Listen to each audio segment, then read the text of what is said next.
अस्सलाम वालेकुम स्टूडेंट्स, आज मैं आप लोगों के साथ हाजिर हूँ चैप्टर नंबर 10 अल्काइल हैलाइड्स से एक इंपॉर्टेंट टॉपिक लेकर, जिसका नाम है रिएक्टिविटी ऑफ अल्काइल हैलाइड्स।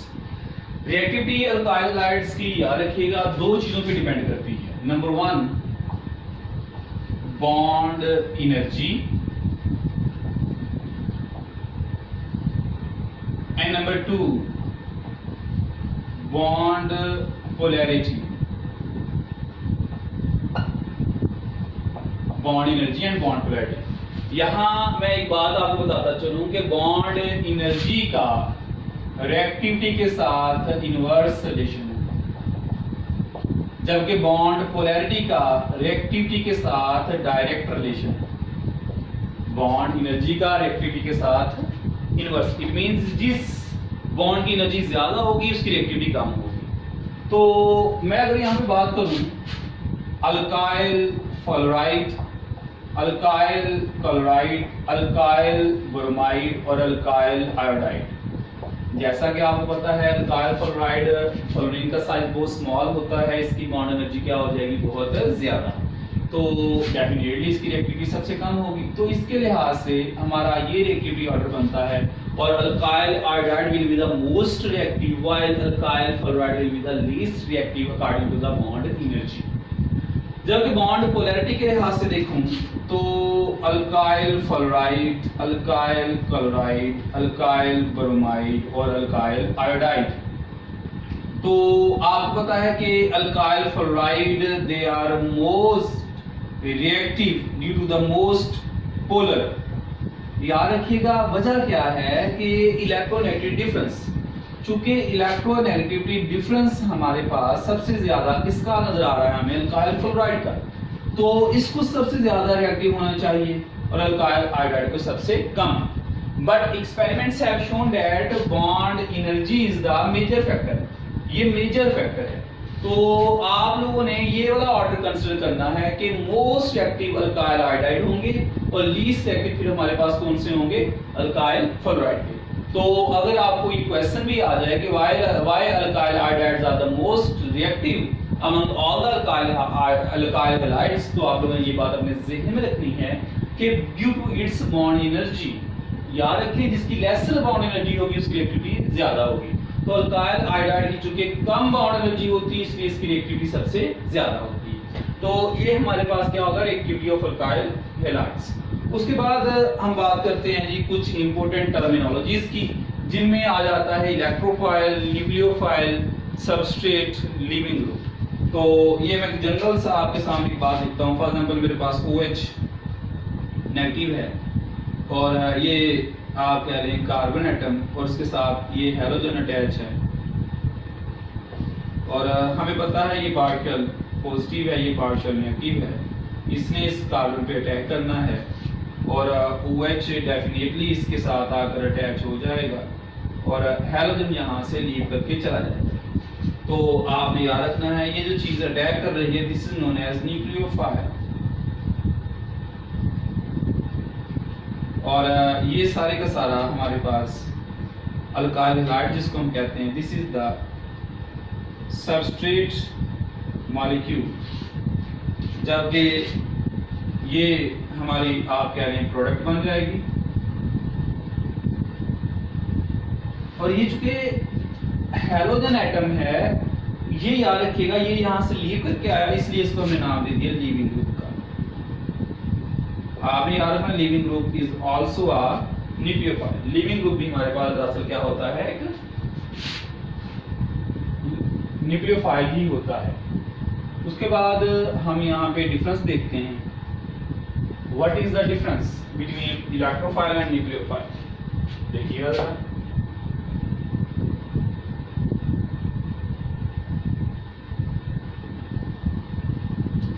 देखिए हमारे पास दो टर्मिनोलॉजीज हैं, एक है इलेक्ट्रोफाइल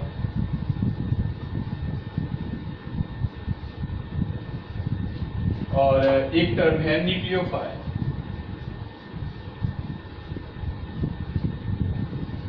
इलेक्ट्रोफाइल एंड न्यूक्लियोफाइल। आसान लफ्जों में electro means electron, phile means loving, electron, loving. Nucleo means nucleus,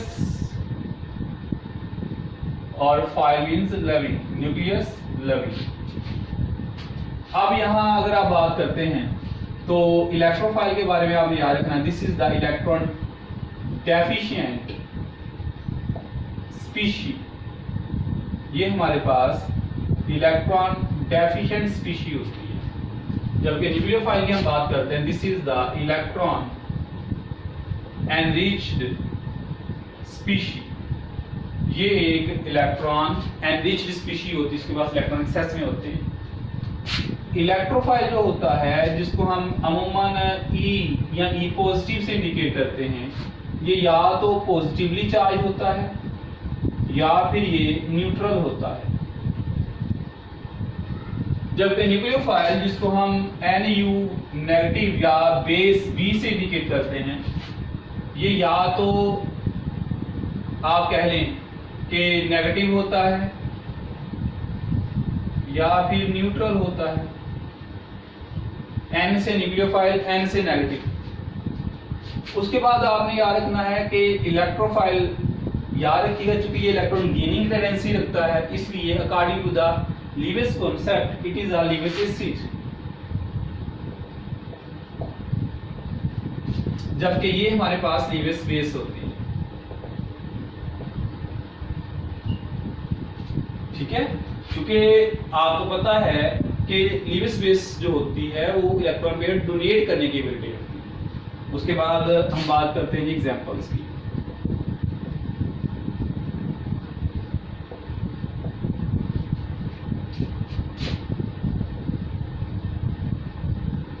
examples देखें, अगर हम बात करें, मैं एग्जांपल को भी दो कैटेगरीज में डिवाइड कर देता हूं। यहाँ पे एक मेरे पास जो एग्जांपल्स आएंगी वो पॉजिटिव स्पीशीज की और एक न्यूट्रल स्पीशीज की। पॉजिटिव स्पीशीज कोई भी हैलोजिनोनियम आयन, इसी तरह कोई भी कार्बोकेटाइन जिसमें कार्बन पे पॉजिटिव चार्ज होता है, या कार्बोनियम कह लें, कोई भी आप कह लें अगर मेटल है उसके ऊपर पॉजिटिव चार्ज है, यानी कोई भी चीज जिसके ऊपर आप इस तरह से कह लें पॉजिटिव चार्ज होगी, वो हमारे पास क्या हो जाएगा, एक इलेक्ट्रोफाइल के तौर पे एक्ट करेगा। नाइट्रोनियम NO2 पॉजिटिव, कोई भी चीज जिसके ऊपर पॉजिटिव चार्ज है। इसी तरह एसाइलियम। जबकि नेगेटिव स्पीशीज, न्यूट्रल स्पीशीज में आप कह रही हैं अमोनिया आ जाता है, लोन पेयर है ना इसके पास, बल्कि हम इलेक्ट्रोफाइल की बात कर रहे हैं जो कि इलेक्ट्रॉन डेफिशिएंट होती हैं। तो हमारे पास आ जाता है जी AlCl3, FeBr3, SO3, यानी कोई भी चीज जिसमें आप कह लें कि सेंट्रल एटम एक तरह से इलेक्ट्रॉन डेफिशिएंट होता है, उसको हम क्या कहेंगे, इलेक्ट्रोफाइल कहेंगे। जबकि अगर आप बात करते हैं कार्बन डाइऑक्साइड की, तो वो भी एक तरह से इलेक्ट्रोफाइल ही कंसिडर किया जाता है। जबकि न्यूक्लियोफाइल, इसमें भी हम दो एक तरह की एग्जांपल लिख देते हैं, एक पॉजिटिव और आप कह रहे हैं न्यूट्रल। सॉरी मैंने पॉजिटिव लिख दिया, नेगेटिव लिखना था।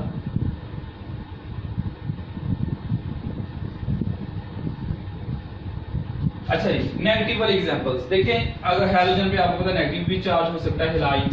पॉजिटिव चार्ज हो तो हैलोजिनोनियम, नेगेटिव चार्ज हो तो हैलाइड आयन कहते हैं इसको। इसी तरह OH नेगेटिव, कोई भी चीज, कोई भी स्पीशी जिसके ऊपर क्या चार्ज आ जाए, नेगेटिव चार्ज आ जाए।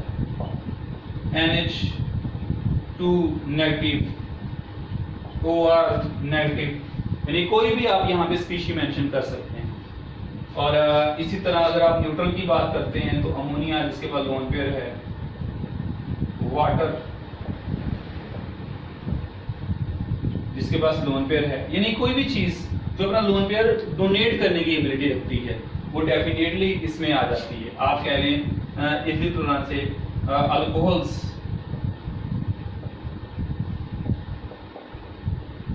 Even inert reagent, even alkenes, benzene जिसमें अमूमन आपका डीलोकलाइज्ड पाई इलेक्ट्रॉन्स होते हैं, वो अक्सर हमारे पास न्यूक्लियोफाइल के तौर पे रोल प्ले कर रहे होते हैं। जबकि आयोडाइड के बारे में कहा जाता है कि iodide ion it is a good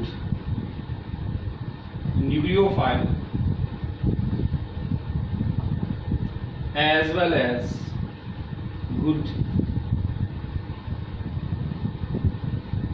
living group। अच्छा, ये iodide good nucleophile, iodide good nucleophile क्यों है?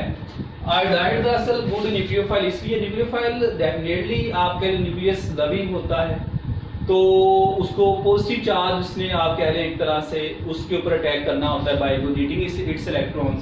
तो इसका आपका लार्ज साइज होता है, हाई पोलराइजेबिलिटी होती है, जिसकी वजह से अपने इलेक्ट्रॉन इजीली यूज कर सकता है। तो इस वजह से अपनी हाई पोलराइजेबिलिटी की वजह से ये एक अच्छा न्यूक्लियोफाइल कंसीडर किया जाता है।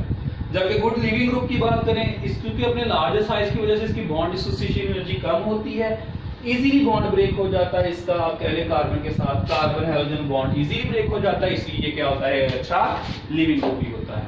तो आयोडाइड के बाद एक और बड़ी इंपॉर्टेंट चीज हमारे पास है, वो ये कि कुछ हमारे पास हम कहते हैं गुड न्यूक्लियोफाइल होते हैं, कुछ होते हैं पुअर न्यूक्लियोफाइल। अच्छा जी, good nucleophile definitely good nucleophile जो वो होंगे आप इस तरह से कह लें जो एक तरह से इजीली आप कह लें इलेक्ट्रॉन डोनेट कर सकते हैं, जबकि पुअर न्यूक्लियोफाइल वो होंगे जो इजीली डोनेट नहीं कर सकते। मैं यहाँ पे एग्जांपल देता हूँ, फिर इस बात को एक्सप्लेन करता हूँ। देखें जरा, जब हम कहते हैं गुड न्यूक्लियोफाइल, तो गुड न्यूक्लियोफाइल में मेरे पास आ जाते हैं आप कह लें क्लोराइड, ब्रोमाइड, आयोडाइड, ये बाइसल्फेट। वजह क्या है, इनके साइजेस लार्ज हैं, ये इजीली इलेक्ट्रॉन डोनेट कर सकते हैं। जबकि अगर मैं बात करता हूं पुअर न्यूक्लियोफाइल की, पुअर न्यूक्लियोफाइल, तो न्यूक्लियोफाइल ने चूंकि इलेक्ट्रॉन डोनेट करने हैं, जो इजीली डोनेट ना करेगा वो पुअर होगा, तो इसमें OH आ जाता है। देखिए नाइट्रोजन के ये ऑक्सीजन, फ्लोरीन, OH हो गया, इसी तरह से आप कह लें OR हो गया, इसी तरह से NH2 हो गया, इसी तरह से फ्लोराइड हो गया। आप चेक करें जो मोस्ट इलेक्ट्रोनेगेटिव एलिमेंट है फ्लोरीन, ऑक्सीजन, नाइट्रोजन, ये आसानी से इलेक्ट्रॉन डोनेट नहीं करेंगे, ये तो हाई इलेक्ट्रोनेगेटिविटी की वजह से इलेक्ट्रॉन को होल्ड करके रखेंगे, इसलिए इनको पुअर न्यूक्लियोफाइल कंसीडर किया जाता है। तो होप सो आप लोगों को समझ आ चुकी होगी। कोई भी क्वेश्चन हो आप कमेंट बॉक्स में जरूर कर सकते हैं। Thank you very much. Allah Hafiz.